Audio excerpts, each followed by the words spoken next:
Bom dia pessoal. Espero que todos estejam bem. Nós estamos aqui na nossa casa, na nossa base, e com muita expectativa, né? Para que o quanto antes a gente consiga retomar essa comunhão. Estamos em 4 pessoas, mas com o coração aí desejoso que estejamos todos juntos de novo. Eu queria abrir com um texto e algo que está no meu coração há alguns dias, que é Gênesis capítulo 3, a partir do versículo 4. Gênesis 3, a partir do versículo 4.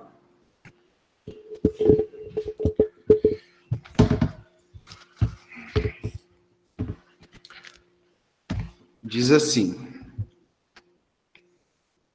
É claro que vocês não morrerão. A serpente respondeu à mulher: Deus sabe que no momento em que comerem do fruto, seus olhos se abrirão, e como Deus, conhecerão o bem e o mal. A mulher viu que a árvore era linda e que seu fruto parecia delicioso, e desejou a sabedoria que ele lhe daria. Assim tomou do fruto e o comeu. Depois deu ao marido, que estava com ela, e ele também comeu. Naquele momento, seus olhos se abriram e eles perceberam que estavam nus. Por isso, costuraram folhas de figueira uma às outras para se cobrir. Bom, eu estou lendo Gênesis, e Gênesis é o começo, e tudo que começa está em Gênesis. Então, o começo do bem, o começo da vida, o começo da criação, o começo do ser humano e o começo do mal. E aí você pode me perguntar, será que Deus criou o mal? E é óbvio que não. Deus não criou o mal, ele criou a possibilidade do mal quando ele fez o ser humano lhe dando liberdade, né? Lhe dando livre-arbítrio, lhe dando a possibilidade do erro. E por que ele fez isso? Ele fez isso porque o amor dele era incondicional. E o amor dele, ele não queria amar robôs, né? Ele queria amar pessoas. E queria que esse amor entre esses seres fosse recíproco. E isso é especial perceber no início de Gênesis de novo. Eu estou lendo mais uma vez Gênesis, e ao ler, eu fiquei pensando nessa perspectiva do Gênesis, do começo. E o começo especificamente do nosso mal. Da possibilidade que nós temos de sermos maus. Ou até mesmo do nosso impulso em sermos maus. De onde vem isso? Por que isso é tão latente na perspectiva do ser humano? Muitos falam que errar é humano, mas nós já explicamos isso. Errar não é humano porque Deus não fez o homem errado. Errar é desumano porque o homem se tornou desumano a partir do momento que ele quis, por si mesmo, ser o seu próprio Deus, né? Ser o autor da sua história. E esse capítulo 3 de Gênesis, ele registra algo muito específico que eu queria compartilhar, que é a perspectiva da dúvida. Parece que aqui, em Gênesis 3, está o registro daquele teste de até onde o homem tinha entendido a intenção de Deus de o fazer amável e isso ser recíproco. E a gente percebe aqui alguns personagens. O primeiro, a serpente. E a serpente, é legal que muita gente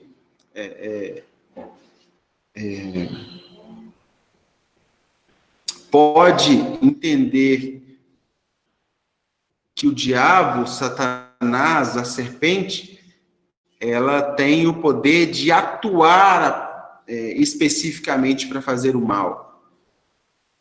E nesse caso aqui, a gente percebe que a serpente ela não participou pegando na mão de Eva e pegando o fruto e colocando na boca dela.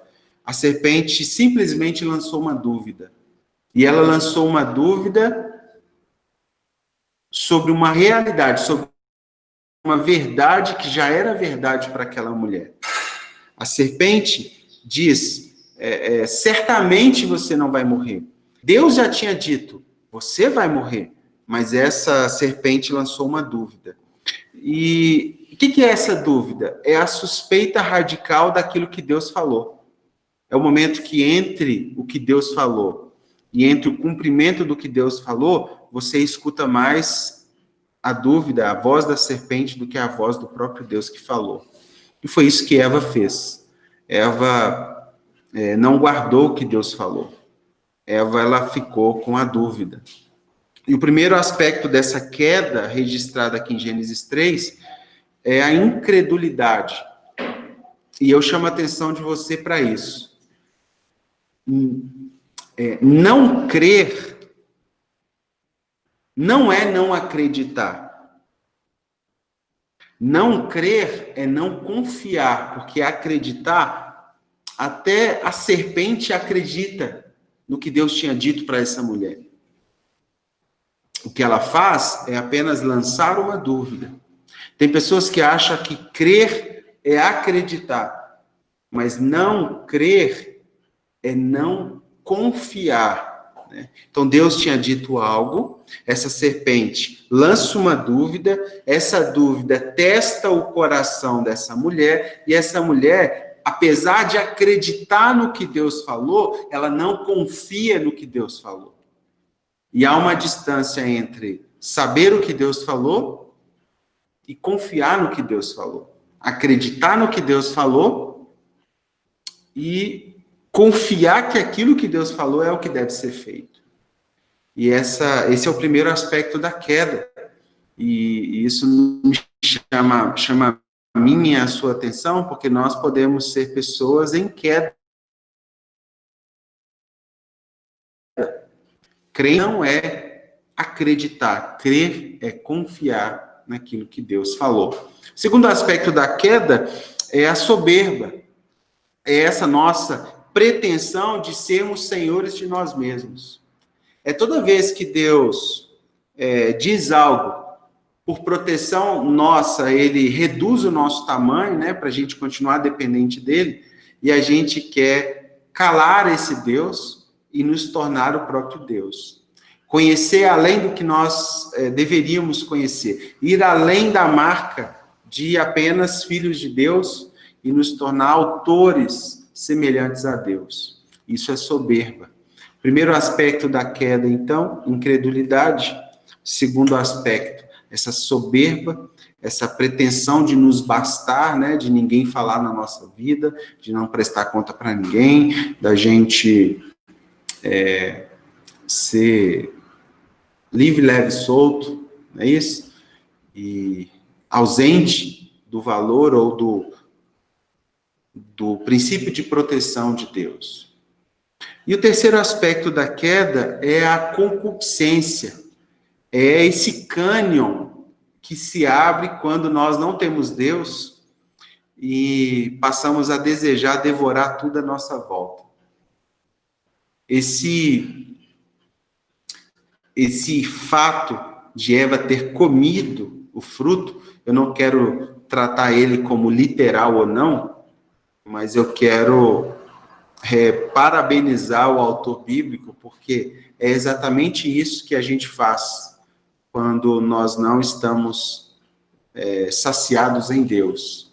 Nós desejamos comer tudo à nossa volta. E quando eu falo comer, não apenas comer, ato de comer, mas devorar, possuir, transgredir o limite saudável da relação. E isso se torna o que nós chamamos de pecado original. O que é o pecado original? É essa suspeita radical a respeito de Deus, que nos leva a não confiar, nos leva a ser o nosso próprio Deus e nos leva a devorar tudo à nossa volta.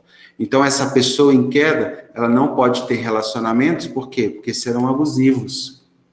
Ela não deve, né, lidar bem consigo mesma, por quê? Porque ela está tentando lidar considerando ela mesma como Deus. E ninguém consegue fazer isso de forma saudável.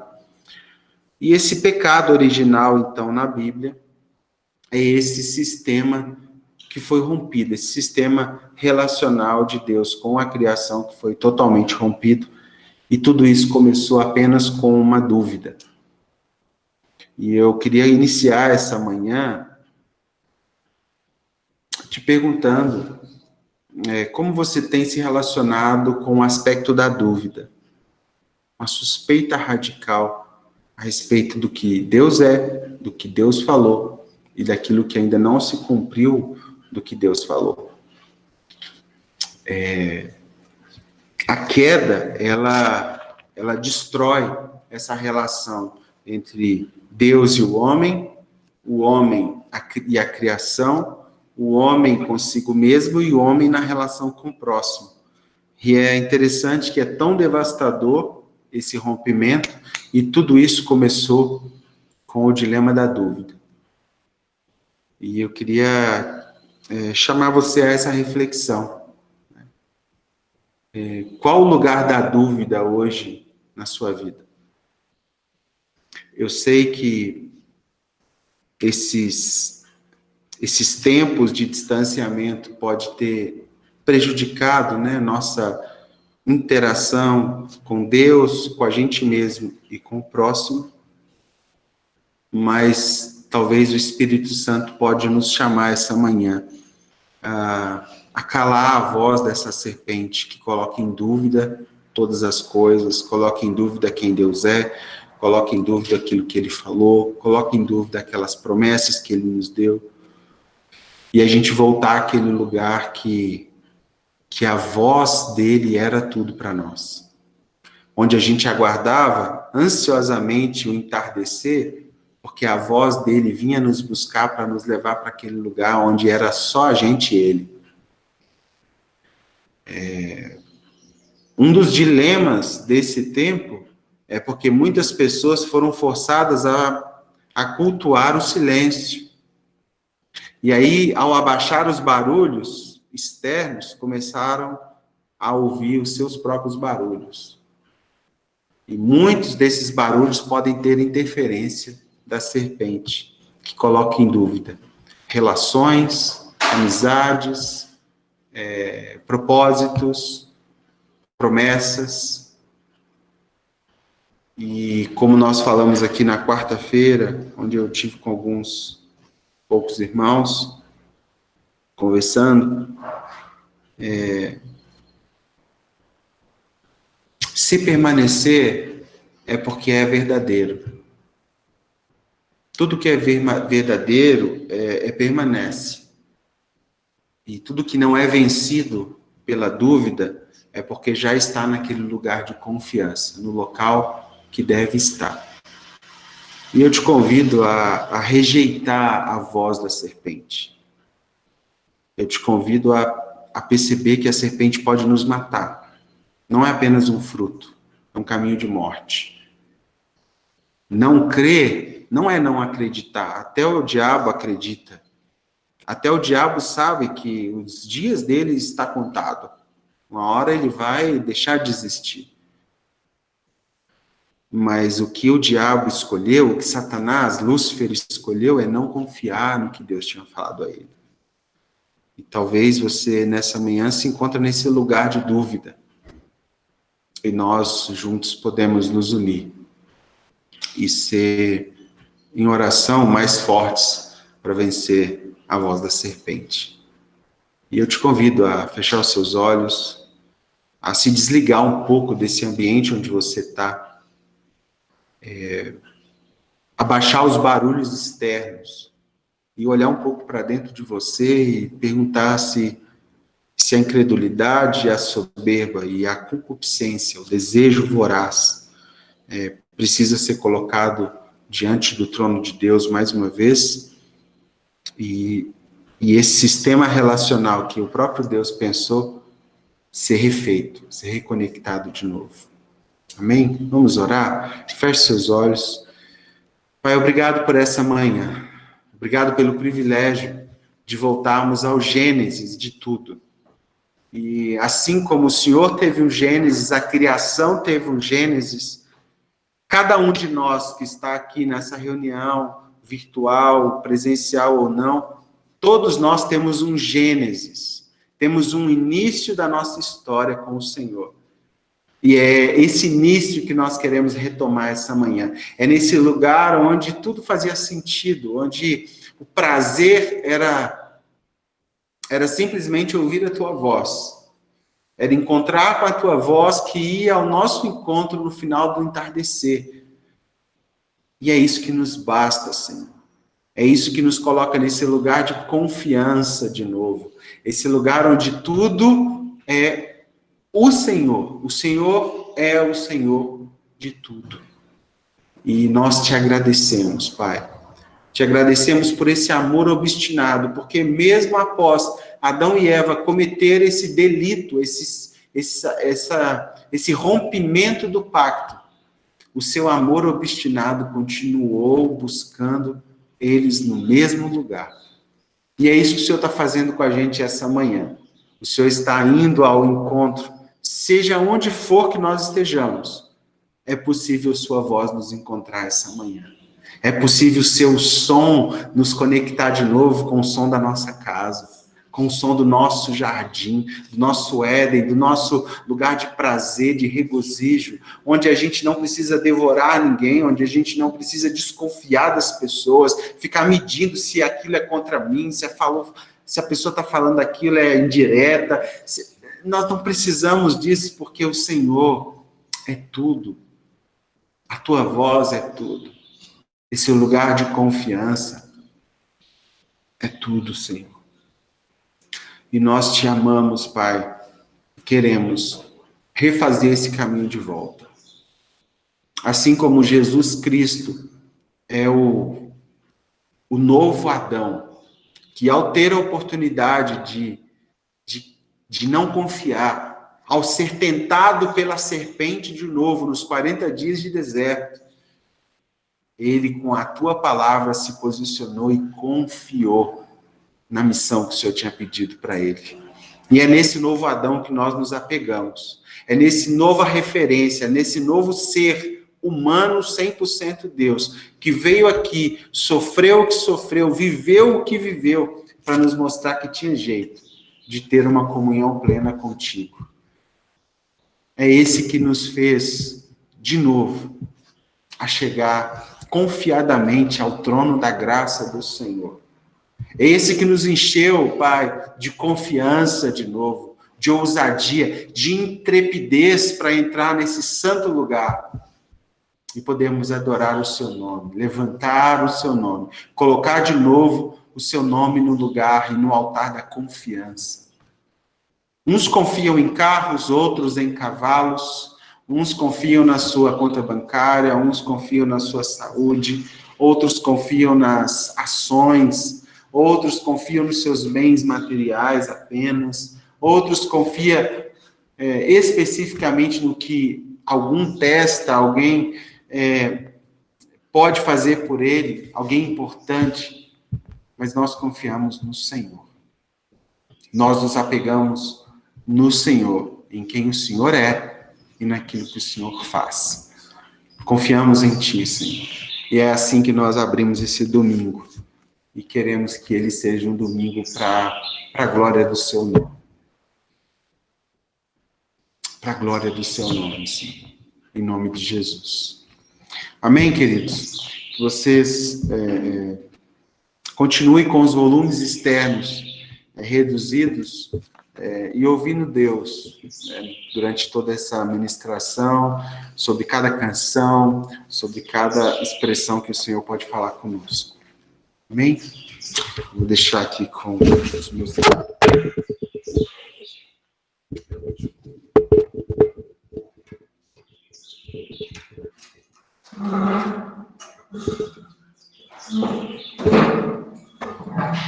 Bom dia, igreja. Bom dia, irmãos. Vamos dar continuidade nessa manhã. E aí na sua casa mesmo, onde você estiver, você consiga se concentrar, consiga dar a ele a sua expressão. Né? Em nome de Jesus.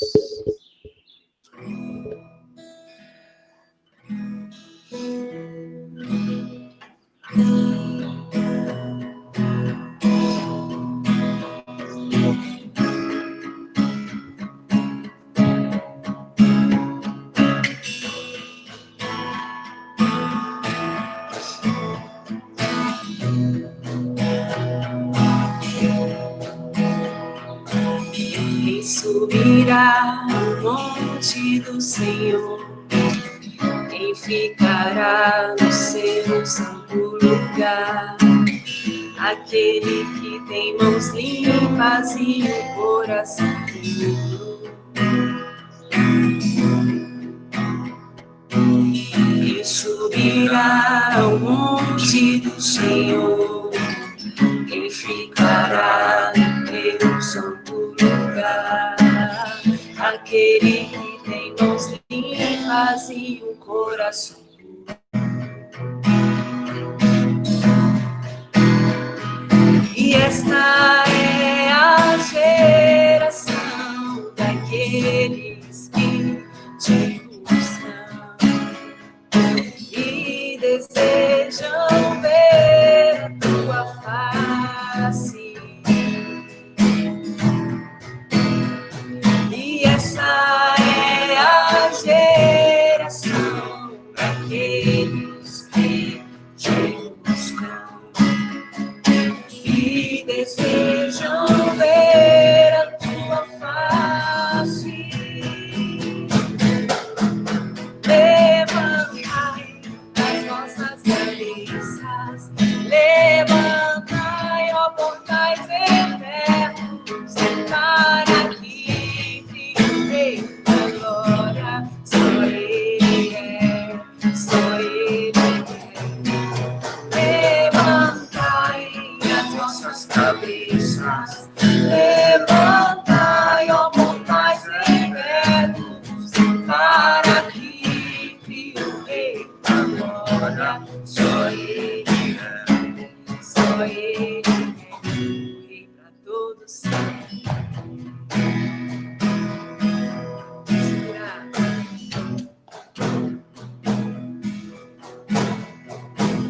Quem subirá ao monte do Senhor? Quem ficará no teu santo lugar? Aquele que tem mãos limpas e um coração puro. Quem subirá ao monte do Senhor? Quem ficará no teu santo lugar? Aquele que tem mãos limpas e um coração puro. E essa é a geração daqueles que te buscam e desejam ver a tua face. E essa é a geração daqueles que te buscam e desejam ver a tua face. Levantai as vossas cabeças, levantai, ó portais eternos,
cabeças. Levantai, ó portais eternos, para que entre o Rei da Glória. Só Ele é o Rei para todos sempre.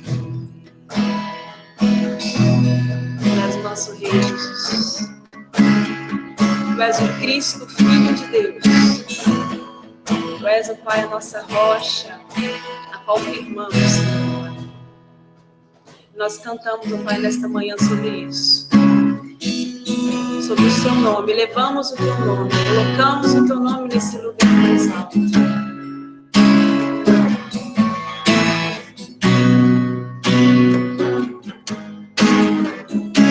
Tu és o Cristo, Filho de Deus, que criou o céu, que criou a terra.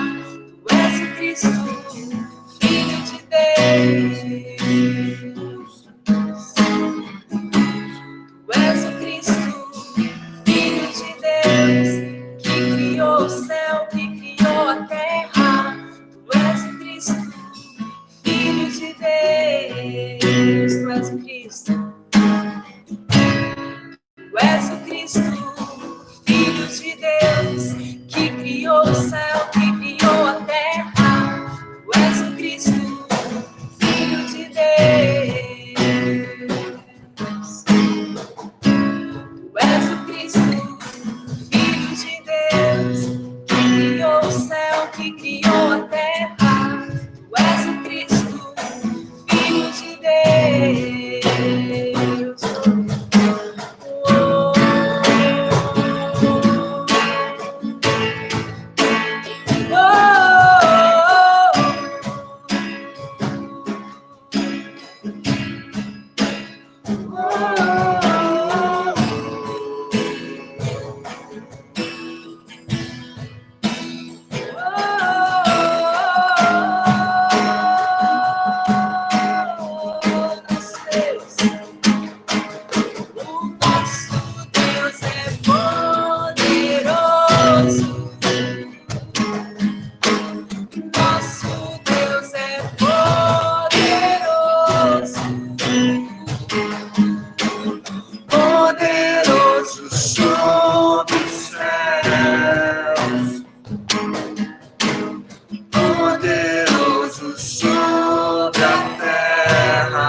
Pedras vivas,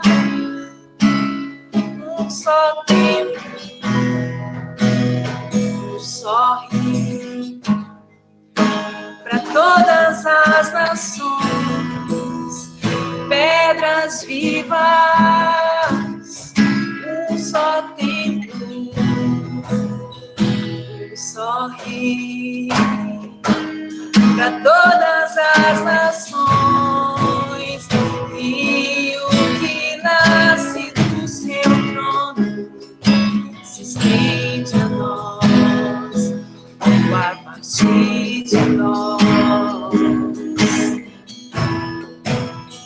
E o que nasce do seu trono se estende a nós, ou a partir de nós.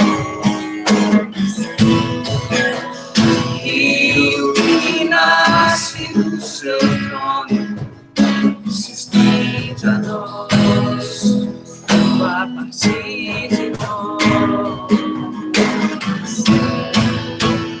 E o que nasce do seu trono, se estende a nós.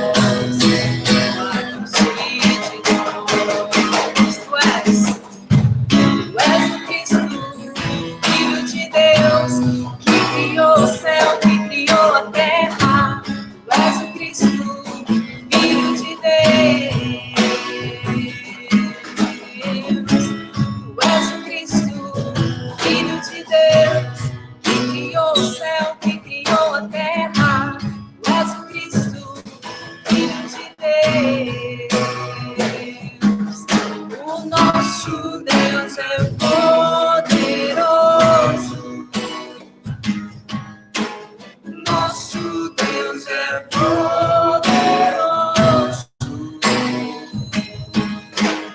poderoso sobre o céu, poderoso sobre a terra.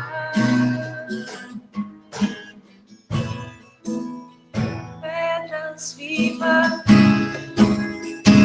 um só tempo, um só rei, para todas as nações. Pedras vivas, um só templo, um só rei, para todas as nações. Rio que nasce do seu trono se estende a nós, a partir de nós. Rio que nasce do seu trono se estende a nós, a partir de nós. Rio que nasce do seu trono se estende a nós, a partir de nós.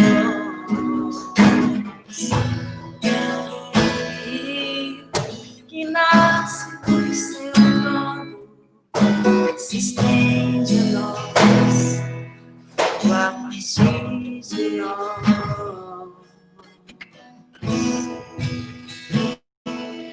Pai, nós elevamos o teu nome, declaramos a tua grandeza, a tua majestade.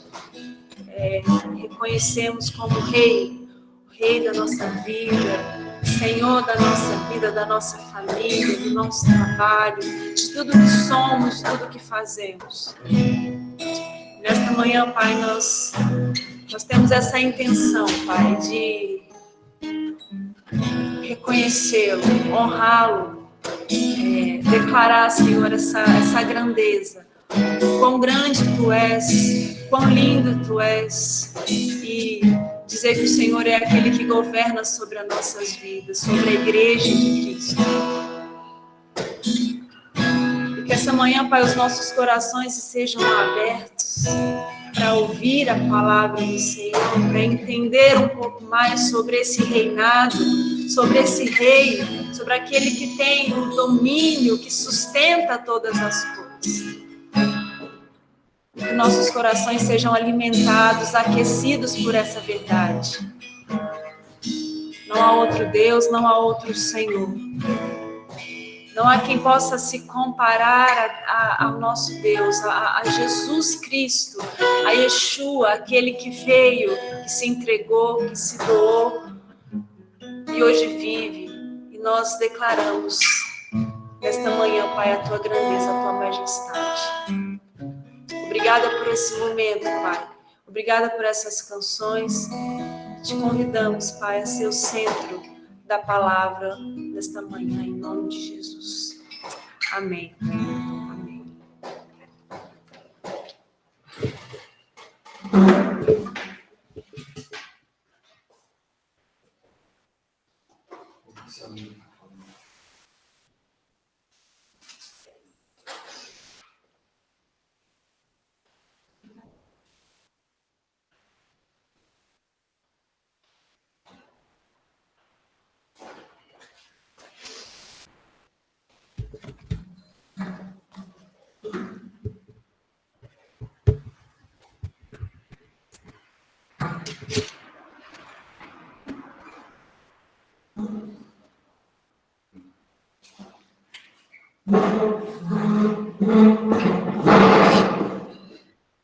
Bom dia, irmãos. Bom dia. Deixa eu só me preparar aqui.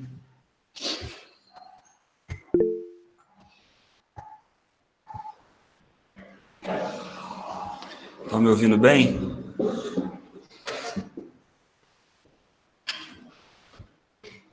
Irmãos, obrigado.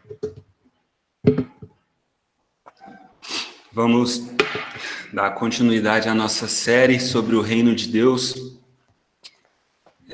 Até agora a gente já falou a respeito de alguns aspectos do reino, conversamos a respeito dos fundamentos do reino, conversamos sobre as inconveniências do reino, sobre os sacerdotes, os sentinelas do reino. E, por último, falamos sobre o nosso papel de manifestar o reino de Deus como co-herdeiros do reino com Cristo. E hoje a intenção é dedicar um pouco do nosso tempo para falar especificamente a respeito da figura do rei. É a figura indispensável de todo o reino. Todo reino tem um rei. E a gente vai se dedicar a falar um pouco a respeito do nosso rei, do rei do nosso reino, esse reino que a gente tem falado nas últimas semanas. E para a gente, o conceito a respeito de rei é um pouco mais difícil de compreender, porque na nossa cultura, na sociedade que a gente vive sobre um governo que é presidencialista, né? A gente tem a figura do presidente como autoridade máxima, né? Só que o presidente é o chefe do poder executivo. E a gente ainda tem o poder legislativo e o poder judiciário. Ou seja, a nossa maior figura de autoridade humana aqui na Terra, dentro da nossa nação, o presidente, ele toma conta de uma esfera do poder.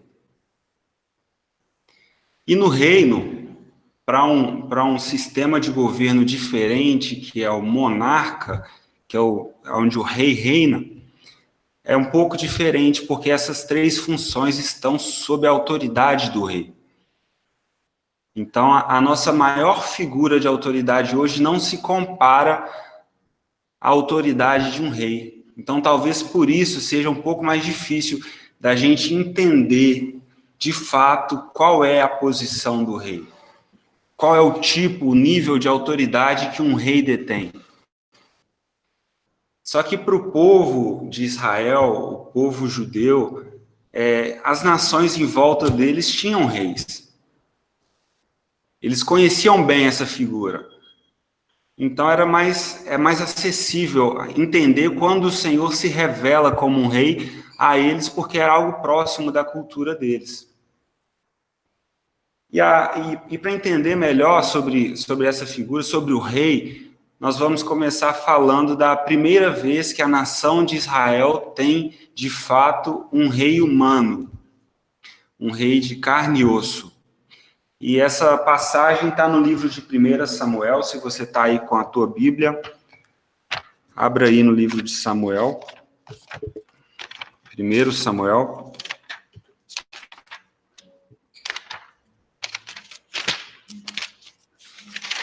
capítulo 8, deixa a tua Bíblia aberta aí. A figura que a gente tem hoje como de um rei, né, é igual a da arte que a gente colocou, um leão, como se fosse o rei da selva, né, o rei da floresta, um leão que não tem medo, que não teme, que é forte, que ruge alto, né? Essa é a figura que a gente associa, às vezes, para entender o que é um rei, ou como se porta um rei, como age um rei, né? Então, a gente vai entender um pouco a respeito do rei da nação de Israel, o primeiro rei humano que a nação de Israel teve. E está escrito assim, 1 Samuel, capítulo 8. Quando envelheceu Samuel, nomeou seus filhos como líderes de Israel. Seu filho mais velho chamava-se Joel, e o segundo Abias. Eles eram líderes em Berseba. Mas os filhos dele não andaram em seus caminhos. Eles se tornaram gananciosos, aceitavam suborno e pervertiam a justiça. Por isso, todas as autoridades de Israel reuniram-se e foram falar com Samuel em Ramá, e disseram: Tu já estás idoso, e teus filhos não andam em teus caminhos. Escolhe agora um rei para que nos lidere, à semelhança das outras nações. Quando, porém, disseram, dá-nos um rei que nos lidere, isso desagradou a Samuel. Então ele orou ao Senhor. E o Senhor lhe respondeu, atenda a tudo que o povo está lhe pedindo. Não foi a você que rejeitaram como rei. Foi a mim que rejeitaram. Assim como fizeram comigo desde o dia em que os tirei do Egito até hoje, abandonando-me e prestando culto a outros deuses. Também estão fazendo com você. Agora atenda-os, mas advirta-os solenemente e diga-lhes quais direitos reivindicará o rei que os governará. Então, a primeira vez que a figura do rei surge para o povo de Israel é a partir da rejeição deles do reinado do Senhor. Só foi preciso ter um rei de carne e osso porque o povo de Israel se comparou em algum momento com as outras nações e viu que elas tinham um rei que os liderava à frente das batalhas e desejou ter também um rei de carne e osso que pudesse ser palpado, pegado. Só que Israel não compreendeu ou não percebeu que eles já tinham um rei. Para pensar na história da nação. Para pensar em todos os eventos que esse povo passou. Na maneira como eles foram libertados do Egito, a maneira que eles foram conduzidos no deserto, a maneira como o mar se abriu para eles, quantas guerras eles venceram sob a liderança do Senhor. No capítulo anterior, o capítulo número 7, fala de uma guerra que eles venceram porque o Senhor trovejou e dispersou os inimigos. E essa nação, onde Deus se revelou como rei tantas vezes liderando-os na batalha, dando-os livramento, para e pede ao profeta que lhes dê um rei, para que os represente diante das batalhas. Ou seja, eles tinham um rei. Só que eles não se relacionavam com Deus como se ele fosse o rei. Mas Deus de fato já era rei sobre eles. Por isso que Deus diz, Samuel, não foi a você que eles rejeitaram como rei, mas foi a mim. Porque eles querem alguém que lidere eles nas batalhas, mas eles não consideram que eu tenho liderado e eles têm vencido todas as batalhas, porque eu sou o rei dos reis, o Senhor dos senhores. Sempre que fala de Deus como rei, fala do Senhor dos senhores, do Senhor dos exércitos, daquele que não perde batalhas. E o povo troca esse rei por um rei de carne e osso. E aí Deus diz a Samuel, fale a eles que tudo bem, eles vão ter um rei como eles querem. E aí a gente vê que muitas vezes o sim de Deus é mais agressivo que o não. Deus falou, beleza, podem ter o seu rei, mas saibam que vocês me rejeitaram como rei. Eles trocaram o rei dos céus por Saul, que foi ungido rei. E aí a história mais para frente a gente já conhece. Irmãos, todos nós, do mais novo ao mais velho, temos um rei. Mesmo que estejamos colocando nós mesmos como o rei do nosso coração. E quando você coloca qualquer outro que não seja o Senhor como rei, você está prostituindo o trono do seu coração, como a nação de Israel fez. Você está trocando o rei dos reis por um rei conforme a sua imagem, conforme a sua semelhança. É o que o David falou, eles não confiaram no que o Senhor falou. Eles não confiaram nas palavras que eles já tinham recebido e escolheram um outro caminho. Escolheram um rei conforme a imagem deles mesmos. Então, todos nós sempre estamos sob a influência de um rei. Só que o reinado do Senhor, o reinado de Deus sobre as nossas vidas, o reinado de Deus sobre um povo, ele não funciona como o reinado de um rei comum, como o rei Saul, como o rei Davi, como o rei das nações. Qual é a esfera de reino do Senhor? Vamos aprender um pouco mais sobre isso, e para isso eu quero que você abra a sua Bíblia no livro de Salmos, o capítulo número 24, que foi a inspiração, né, dessa canção que a gente cantou agora. Quem subirá ao monte do Senhor? Quem ficará no seu santo lugar? Vamos refletir um pouco nesse salmo para entender a posição que o Senhor ocupa como Rei dos Reis e como Senhor dos Senhores.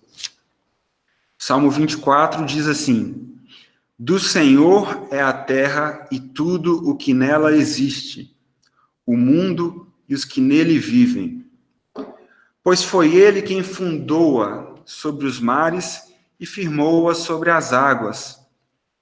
Quem poderá subir o monte do Senhor? Quem poderá entrar no seu santo lugar? Aquele que tem mãos limpas e o coração puro e que não recorre aos ídolos nem jura por deuses falsos. Ele receberá a bênção do Senhor e Deus, o seu Salvador, lhe fará justiça. São assim aqueles que buscam a tua face, ó Deus de Jacó. Abram-se, ó portais, abram-se, ó portas antigas, para que entre o Rei da Glória. Quem é o Rei da Glória? O Senhor forte e valente, o Senhor valente nas guerras. Abram-se, ó portais, abram-se, ó portas antigas, para que entre o Rei da Glória. Quem é esse Rei da Glória? O Senhor dos Exércitos, ele é o Rei da Glória. Observa o primeiro versículo: do Senhor é a terra e tudo o que nela existe, o mundo e os que nele vivem.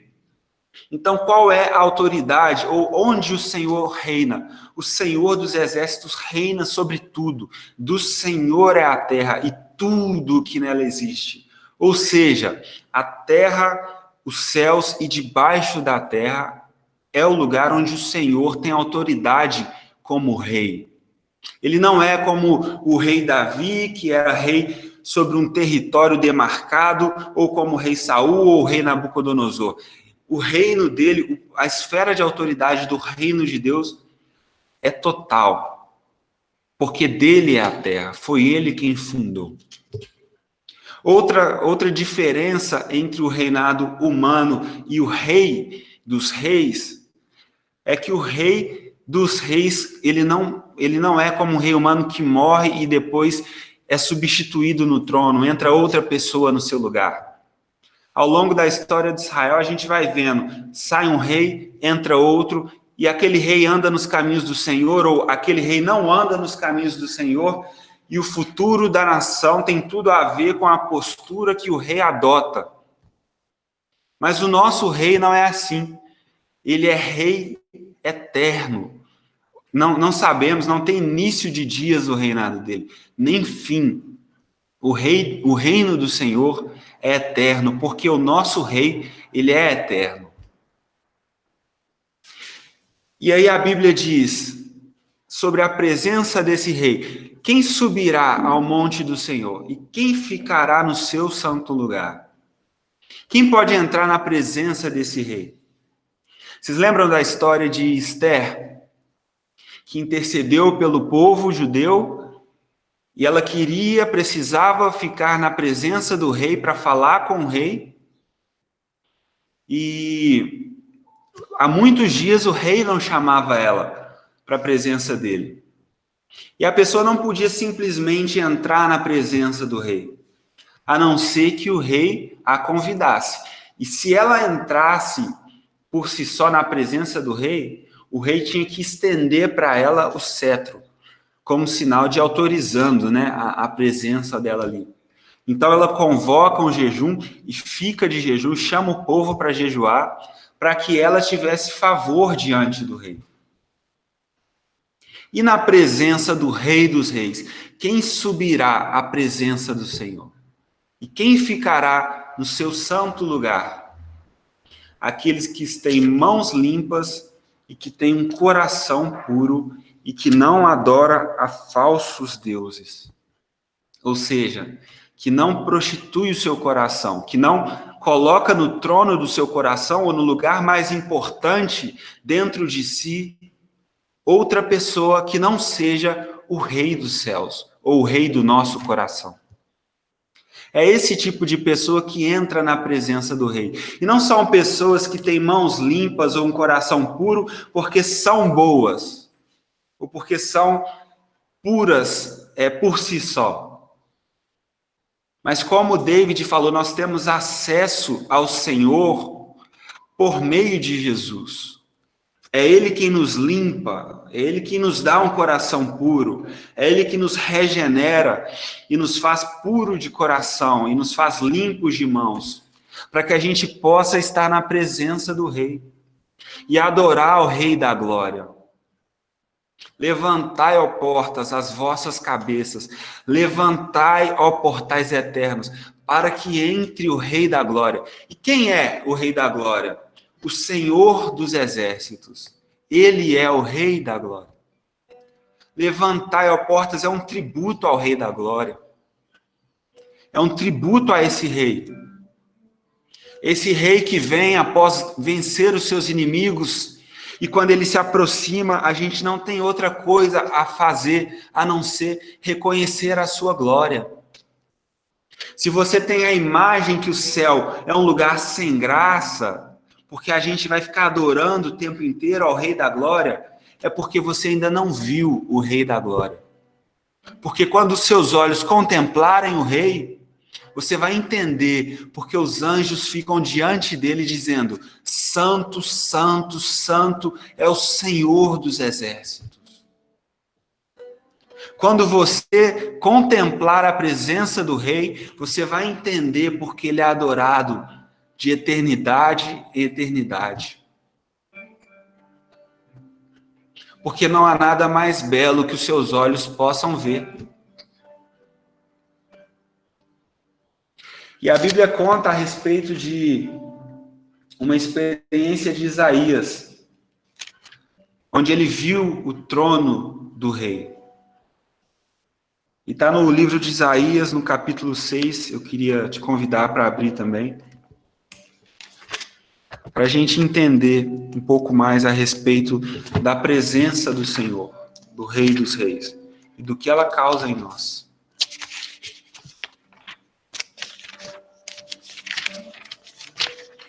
Isaías capítulo 6 diz: o chamado de Isaías. No ano em que o rei Uzias morreu, eu vi o Senhor assentado num alto e sublime trono. Acima deles estavam serafins, cada um deles tinha 6 asas. Com 2 cobriam o rosto, com 2 cobriam os pés, e com 2 voavam. E proclamavam uns aos outros, dizendo: Santo, Santo, Santo é o Senhor dos Exércitos. A terra inteira está cheia da sua glória. Ao som das vozes, os batentes das portas tremeram, e o templo ficou cheio de fumaça. Então gritei: ai de mim, estou perdido, pois eu sou um homem de lábios impuros, e vivo no meio de um povo de impuros lábios. E os meus olhos viram o Rei, o Senhor dos Exércitos. Logo, um dos serafins voou até mim, trazendo uma brasa viva que tirara do altar como a tenaz. Com ela tocou a minha boca e disse: veja, isso tocou os seus lábios. Por isso a sua culpa será removida, e o seu pecado será perdoado. Então ouvi a voz do Senhor conclamando: quem enviarei? E quem irá por nós? E eu respondi: eis-me aqui, envia-me a mim. Isaías já começa demonstrando a diferença entre o rei da terra e o rei dos céus. Presta atenção no primeiro versículo. No ano da morte do rei Uzias, eu vi o rei, eu vi o Senhor. No ano da morte de um rei da terra, eu vi o Senhor que não morre, o Eterno, assentado num alto e sublime trono. Acima deles estavam serafins e eles cantavam: Santo, Santo, Santo é o Senhor dos exércitos. E aí Isaías, que até então falava ai da nação, quando ele vê o rei, ele diz: ai de mim, eu estou perdido, porque eu sou um homem de lábios impuros e habito no meio de um povo de impuros lábios, e os meus olhos viram o rei, o Senhor dos exércitos. Ou seja, quando vemos quem o rei é, também vemos quem nós ainda não somos. Porque o rei denuncia a perfeição do rei, a glória do rei, denuncia a nossa fraqueza. A força do rei denuncia a nossa fraqueza. O poder dele denuncia quem nós não somos, o poder que não temos. Então, diante disso, ele só tem algo a dizer: eu estou perdido, porque os meus olhos viram o rei. E todos os homens, né, na história da Bíblia, que tem algum relance, que conseguem de alguma maneira ver o Senhor, a reação é a mesma. Eles se prostram, às vezes como mortos. Por quê? Porque os seus olhos viram o rei. Então, diante da presença do rei, Isaías percebe quem ele não é. Aí ele tem os seus pecados perdoados. O anjo toca nos lábios dele com uma tenaz e o pecado dele é limpo. Porque quem subirá à presença do Senhor? Aquele que é puro, que é limpo. E depois que Isaías ele reconhece o seu pecado, ele recebe o seu perdão, ele ouve o rei dizer: a quem enviarei? E a quem há de ir por nós? Talvez o rei tenha hoje um chamado semelhante para você. A quem eu enviarei? Quem há de ir por nós? Ou seja, quem representará o reino? E nós, distraídos em meio a tantas vozes, em meio à voz da serpente, não ouvimos o chamado do rei. Mas a postura de Isaías é: eis-me aqui, envia-me a mim. Então o Senhor passa para ele uma missão. Porque o rei precisa de servos e soldados nos quais ele possa confiar missão, chamado, propósito, destino. O poder de representar como co-herdeiro o reino dele. Não porque nós somos, mas porque um dia encontramos com o rei e ele nos repassou a honra de ter uma missão. E agora que a gente já falou um pouco a respeito desse rei tão excelente, tão acima de um reino humano, agora vem a parte mais escandalosa de toda a história.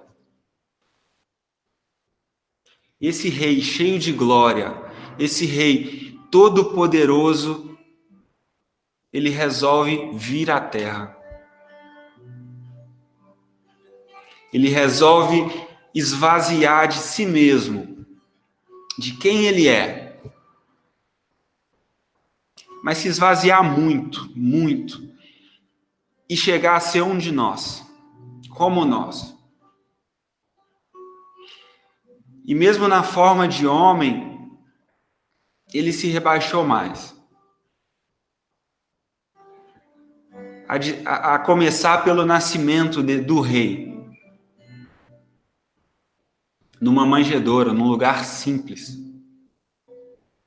Imagine esse rei, o rei dos reis, cheio de glória, entre nós, pisando na terra, no chão. O livro de Isaías diz, Isaías 9, eu vou ler o versículo 6 e 7. Porque um menino nos nasceu, um filho nos foi dado, e o governo está sobre os seus ombros, Ele será chamado Maravilhoso Conselheiro, Deus Poderoso, Pai Eterno, Príncipe da Paz. Ele estenderá o seu domínio e haverá paz sem fim sobre o trono de Davi e sobre o seu reino, estabelecido e mantido com justiça e retidão, desde agora e para sempre. O zelo do Senhor dos Exércitos fará isso. Então, o povo de Israel tinha a promessa da vinda do rei. E se eles têm essa imagem tão alta de um rei, a expectativa deles de quando o rei viesse à terra é de que ele dominasse, é de que ele reinasse, é de que ele subjugasse as nações. E ao contrário de toda a expectativa daquele povo, o Senhor vem e nasce numa manjedoura, num lugar simples. O Rei dos Céus, que não perde batalhas, tem que mudar de lugar com seus pais, porque estão perseguindo ele, estão tentando matar a criança. E o Rei dos Reis passa a caminhar pelos lugares entre nós, no meio de homens como nós. E ele cresce, e ele começa a operar milagres, maravilhas, e chega uma ocasião onde aquele povo quer fazer dele rei, quer coroá-lo como rei, e o que ele faz? Foge para os desertos, para os montes, porque não é esse tipo de reinado que ele quer. Não é esse tipo de reconhecimento que ele espera. Ele não tem compromisso com as minhas e suas expectativas a respeito da pessoa do rei. Ele tem compromisso com o que ele disse, com a palavra dele. E é nosso dever confiar na palavra dele. Não apenas acreditar, confiar.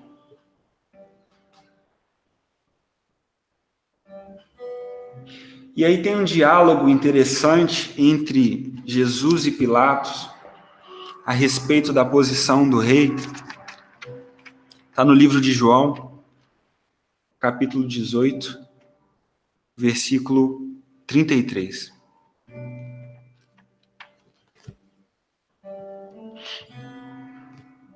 Diz assim: Pilatos então voltou ao pretório, chamou Jesus e lhe perguntou: Você é o rei dos judeus?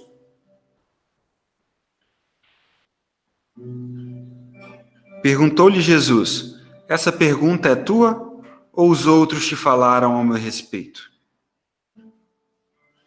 Respondeu Pilatos: Acaso sou judeu?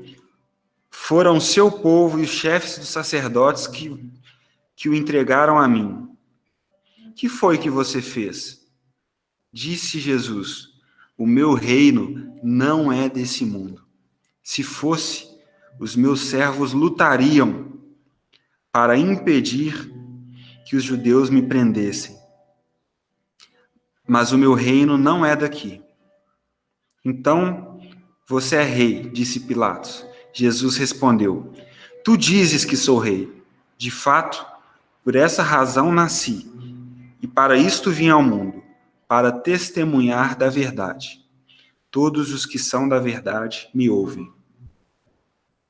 Então Jesus, o Rei dos Reis, entre nós, ele opera milagres, opera maravilhas, prega a palavra, cumpre a tua missão, e os próprios sacerdotes, os judeus, querem condená-lo. E qual é a acusação? Você se diz rei dos judeus? Você é o rei? E Pilatos olha para Jesus e diz: Tu é o rei? É você que é o rei? Por quê? Na imagem, na cabeça de Pilatos, qual é a imagem de um rei? Como um rei se veste? Como um rei Como seria ver o rei? Então Pilatos olha para ele e fala: é você que é o rei? Porque Jesus, apesar de ser rei, reinou pelo serviço. Reinou pelo amor. Que para muitos reis da terra seria uma fraqueza. Para nosso rei é a maior força, o amor. E o amor do rei o levou a essa posição, diante de Pilatos, conversando acerca de reinado. E aí Jesus disse: não, o meu reino não é deste mundo. Isso quer dizer o quê? Que Jesus não reina sobre esse mundo? Claro que não. Do Senhor é a terra e tudo que nela há. Isso quer dizer que a autoridade dele não vem deste mundo, como a dos outros reis. É isso que quer dizer: o meu reino não é deste mundo. A minha autoridade como rei não vem daqui. E aí,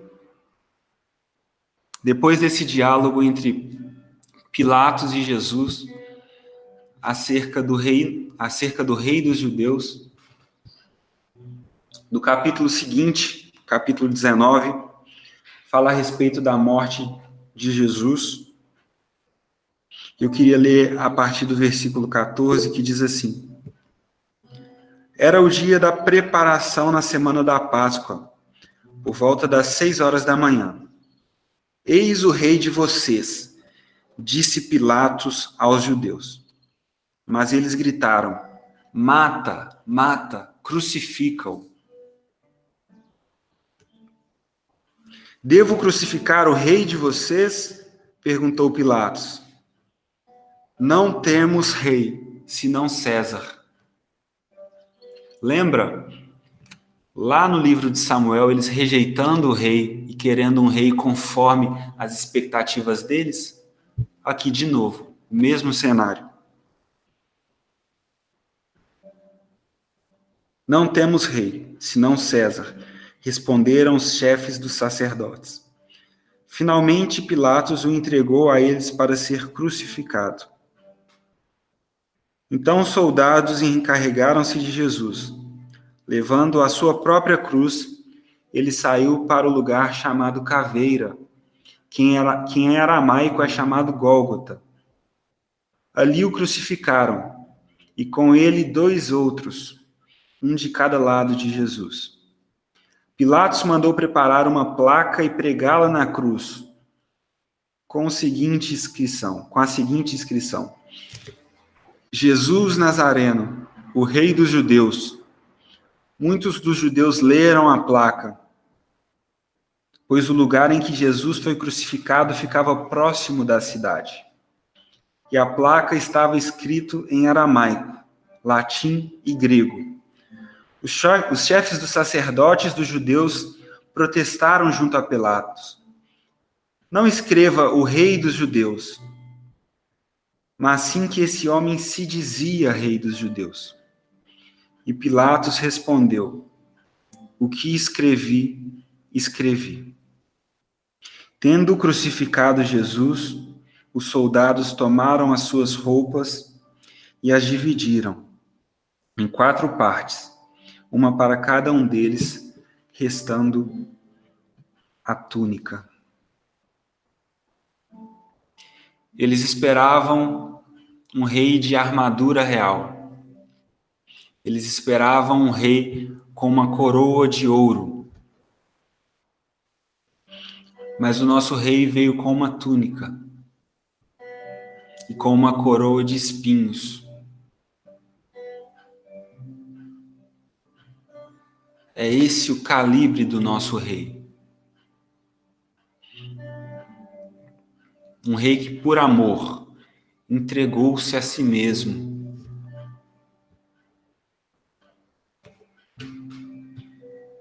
E no capítulo de Apocalipse, traz um pouco a respeito da recompensa do nosso rei. de qual foi o objetivo de se entregar dessa maneira. Talvez a minha e a sua expectativa a respeito do rei é totalmente diferente do tipo de reinado que ele quer estabelecer sobre a minha e a sua vida. Lembre-se do que ele te disse. Lembre-se das palavras dele. O nosso rei foi coroado, ele entrou em cima de um jumentinho. Isso não tinha nada a ver com a expectativa que o povo tinha a respeito da entrada de um rei, da entrada triunfal de um rei. Mas estava escrito. E com o que estava escrito, com a verdade, ele tem compromisso. Ele diz diante de Pilatos: eu vim para testemunhar a verdade. E a história nos diz, e o Espírito testifica isso no nosso coração, que depois desse caminho de cruz, de vergonha e de morte, não de derrota, porque o nosso Senhor ainda é aquele que não perde batalhas. Mas nesse caminho de entrega, após esse caminho, ele ressurge. Ele ressuscita. A palavra se cumpre de novo. O que estava escrito se cumpre novamente. E qual que é a consequência disso? Abre comigo em Apocalipse, capítulo 5.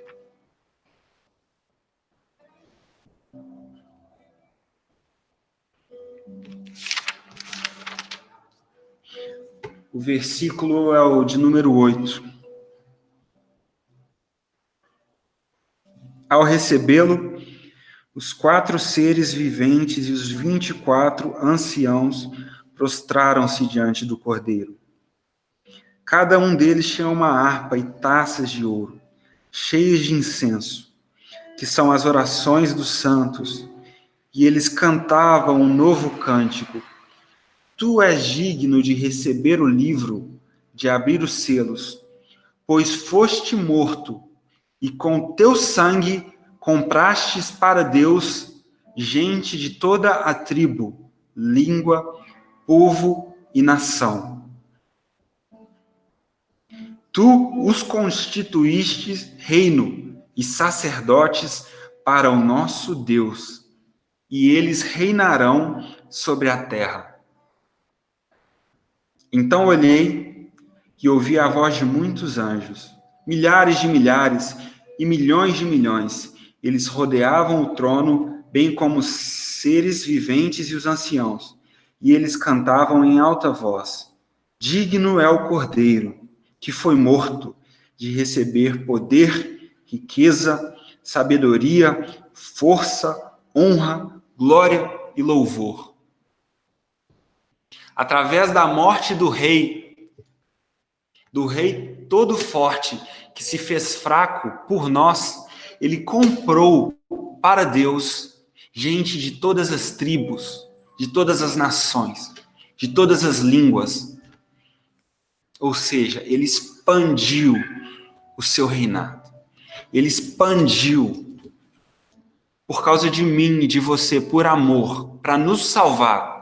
Ele expandiu, ele nos comprou pelo teu sangue, por sangue real, o direito de pertencermos, de sermos servos de uma realeza não terrena, mas eterna, divina. Presta atenção no versículo 10. Tu os constituístes reino e sacerdotes, e eles reinarão sobre a terra. Ou seja, se hoje a gente fala aqui de reino, se hoje a gente está numa série sobre o reino de Deus, é porque por meio de Jesus, ele nos fez reino. É o que nós somos. Tu os constituíste reino. Ele nos fez reino e sacerdotes, como o Maurício falou sobre os sacerdotes. Graças a Jesus, graças à entrega do rei, hoje nós somos reino e sacerdotes. E vocês lembram que a gente começou falando de quão exaltado é esse rei, de quão grande ele é? O Rei da Glória, o Senhor dos Exércitos, que faz esse caminho de diminuir, ele esvaziou-se e morreu morte de cruz. E ele chega neste lugar, mas e depois disso? A palavra termina dizendo: digno é o Cordeiro que foi morto de receber poder, riqueza, sabedoria, força, glória e louvor. A palavra diz que ele está assentado à direita de Deus. E quando o rei se assenta, não é para descansar. Os reis antigos, os reis que ficavam assentados no trono, eles se assentavam para reinar, para julgar. Eles se assentavam para governar, para decidir. E é isso que Jesus está fazendo. E é o nosso dever, como participantes do reino, como benefício da morte dele, é nosso dever manifestar o reino dele, até que ele seja plenamente reconhecido, todo joelho se dobrará, toda língua confessará que Jesus é o Senhor. E nós somos responsáveis como cordeiros nesse caminho de anunciação do reino de Deus. Concluindo que você consiga, que você tenha força, que você tenha o auxílio do Espírito Santo para tirar do seu coração tudo que reina e que não é o Senhor. Ele é o Rei das nações, ele é o Rei dos reis, mas ele quer reinar no teu coração, quer reinar na tua vida. Ele quer que você o reconheça como rei. Muitos de nós temos facilidade em ver o Senhor como um pai. E de fato, ele é o nosso pai. Mas eu queria te dizer que ele também é o nosso rei. Que ele também é o Senhor dos exércitos. E que diante dele, a nossa posição é simplesmente temê-lo, honrá-lo, adorá-lo, reconhecê-lo, glorificá-lo, colocar o nome dele sobre o lugar mais alto, porque ele é o Rei da Glória. Então feche os seus olhos, vamos concluir com uma oração. Senhor, muito obrigado, porque Tu és o nosso Rei. Nós cantamos, Pai, com o nosso coração, Tu és para sempre Rei, Teu reino não tem início, não tem fim, o Senhor é um Rei eterno, Pai. Muito obrigado, porque sendo o Rei, o Senhor se esvaziou e veio à terra e morreu por nós, uma morte de cruz, Pai, para nos constituir reino,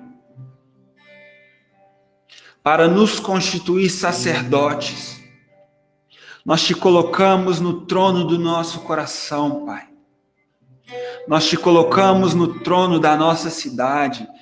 Nós Te colocamos no trono, Pai, da Tua igreja, Pai. Nós Te colocamos no trono porque o Senhor é o Rei.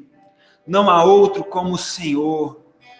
Não existe, Pai, outro que se compare ao Senhor. Reaviva nos nossos corações o temor, reaviva nos nossos corações o respeito, a honra que pertence ao Senhor, Pai. E estabelece o teu reinado sobre as nossas vidas, sobre as nossas famílias, sobre os nossos corações, Pai. E que estejamos prontos, Jesus, a antecipar, a preparar a vinda do Senhor como Rei, Pai. Que sejamos esses que esperam e apressam o tempo, Pai, onde o Senhor se revelará como Rei sobre toda a terra. Que esse seja o maior desejo do nosso coração, como servos do Senhor, Pai. Filhos do Senhor, mas também servos do Senhor. Obrigado por essa manhã, Jesus. Obrigado por cada família, por cada coração, pelo privilégio de sermos igreja, pelas pessoas. Se tem alguém, Pai, que se sente só, que está no meio dessa pandemia e se percebeu sozinho, que o Senhor, Pai, seja aquele que o acolhe e que o dá forças, Pai, que renova o cansado, e que o Senhor nos una uns aos outros com laços de amor eterno, Pai. Esse é o desejo do nosso coração. E que o mais rápido possível nos seja possível glorificarmos ao Senhor juntos, Pai, como servos do Rei. É o que eu te peço no nome de Jesus, Pai. Amém. Amém, irmãos. Espero que o Senhor tenha te falado aí alguma coisa e se revelado a você como Rei.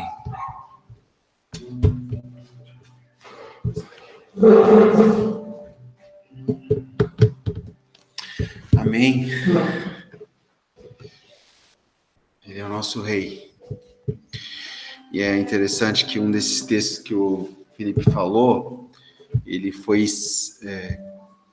quando aquela placa foi feita para identificar Jesus o morto, ela foi escrita em 3 idiomas, né? E nos 3 principais idiomas, os 3 idiomas dos principais 3 povos daquela época. É como se a mensagem quisesse ser universal. Ele é rei do A, do B, do C, ele é rei para sempre. Isso é constrangedor. Ele é o nosso rei. E eu queria encerrar propondo uma reflexão sobre nossa forma de ter suprimento, né? Nosso trabalho e a forma como nós organizamos aquilo que Deus nos confia mês a mês, nosso dinheiro. Quero voltar no começo, em Gênesis 2:15.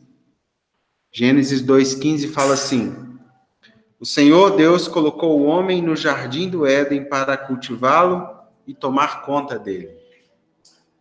O homem foi confiado ao homem a dádiva do trabalho. Trabalho não tem a ver com maldição.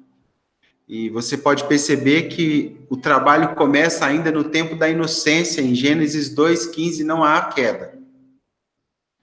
E muitas pessoas ainda lidam com o exercer um trabalho profundamente afetados por princípios da queda, por coisas negativas, por pressões negativas. Muitas pessoas começam negócios ou começam a prestação de serviço a outros puramente pelo retorno que isso pode ter, pelo dinheiro, pelo salário, e esquecem do Gênesis, do começo do propósito eterno de Deus em nos convidar a trabalhar. David, mas Gênesis 3 fala do suor do teu rosto. Sim, o suor do teu rosto pelo trabalho só veio pós-queda. Não era o plano original.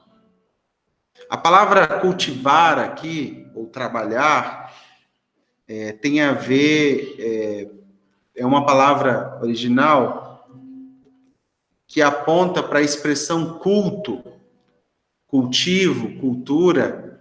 É também a palavra avodar, que é trabalho, serviço, servir a terra com a sua vocação. E é legal que quando Deus chamou Adão para trabalhar nesse jardim, não falou que ele teria salário. Não falou que ele teria um dinheiro de recompensa. Não falou que ele teria parte no terreno.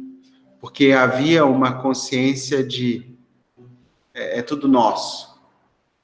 Estou trabalhando, servindo, porque é nosso. Hoje, se você procurar um empresário e perguntar para ele o que ele espera, o que ele mais espera do seu funcionário, ele vai responder que ele vista a camisa e que a empresa, que ele tenha atitudes como se a empresa fosse a dele. E isso tem a ver com um cultivo, com um culto, com uma cultura de servir, com um trabalho. Não existe, pessoal, ação humana que não seja espiritual. Esse domingo de manhã é espiritual, mas amanhã de manhã, quando você ligar seu computador para começar o trabalho, também é culto, também é avodar, também é trabalho. E trabalhar simplesmente pelo retorno é ir contra o Gênesis. Ele nos chamou para servir a nação com a nossa vocação e fazer dessa vocação um ponto de conexão para as pessoas que precisam ver a glória de Deus, ver que Deus é o dono de tudo. E eu tenho convicção que você fazendo com essa intenção, ou lutando para encontrar um lugar para exercer sua vocação dessa forma, que ele não vai te recompensar. Ele é o nosso dono do terreno que ele mandou a gente cultivar. Não há nenhuma empresa, não há nenhum campo que ele possa te colocar para trabalhar, a qual ele não seja dono. Mesmo que aquelas pessoas não reconheçam, ele é o dono de tudo. E a forma como a gente vai lidar com a recompensa do nosso trabalho está intimamente ligado na consciência que nós temos do nosso trabalho. Então, falar de dízimos e ofertas como perspectiva de uma parte do seu trabalho que é investida no avanço da igreja e da sinalização do reino de Deus, tem a ver com o quanto você conhece e respeita o Gênesis do trabalho, o quanto ele te chamou pelo trabalho. Nós, como comunidade, somos gratos por estarmos vivos ainda, né? Por a gente ter pessoas que têm sido fiéis, né, nessa partilha da recompensa do trabalho. E esse mês, especificamente de setembro, no 5º dia útil, que eu acho que é amanhã, dia 8. Tem alguém que está esperando o 5º dia hoje aqui, ó. Dia 8, nossas contas a pagar vai aumentar um pouco. Então, a gente conta com essa consciência de todos vocês pela recompensa do seu trabalho, pela parte que o Senhor colocar no seu coração de participar conosco da expansão da igreja e do avanço da missão de Deus, que é preparar um povo, sinalizar um reino, porque ele vem. Amém? E se você puder fazer isso, nós não temos mais coletas públicas, né? Aqui juntos a gente não está tendo, mas temos as formas de captação. Então, se tiver em espécie, você pode fazer contato com o pessoal do financeiro. Se tiver como depositar, você pode procurar a nossa conta e a gente vai se fortalecendo, um ajudando o outro.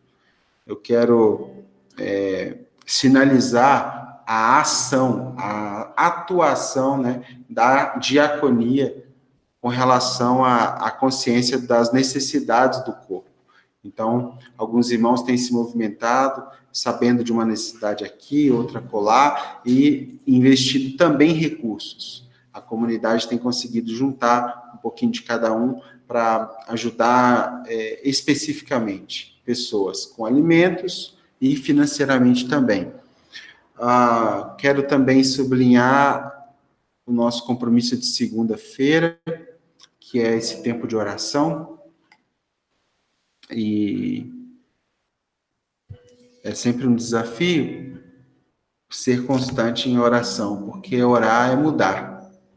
Então, se você quer mudar mais um pouco, se junte, né, aos irmãos que estão orando e persevere no processo de conhecer a Deus e conhecer a você mesmo.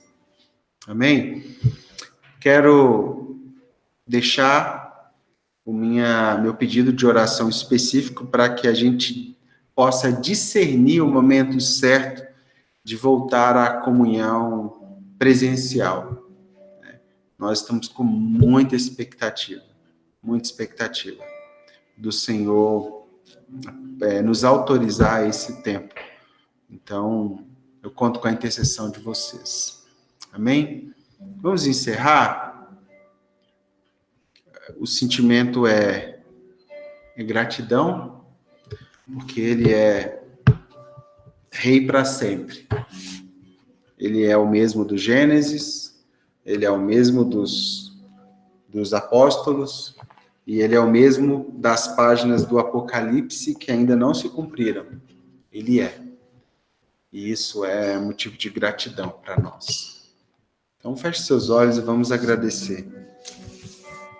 Pai, obrigado por ser esse Rei imutável. Esse Rei que por algum momento se vestiu de servo e, ainda vestido de servo, tirou as suas vestes e se tornou extremamente vulnerável a nosso benefício. Muitos não entenderam isso. Muitos quiseram comparar o reinado humano com o reinado que o Senhor veio trazer. Mas graças a Deus, porque o Senhor cumpriu o propósito pelo qual foi enviado e nos abriu esse véu. Nos abriu novamente essa possibilidade de sermos servos de um rei. O Senhor nos tirou com mão forte de um servir o império das trevas e nos transportou para o reino do Filho do seu amor.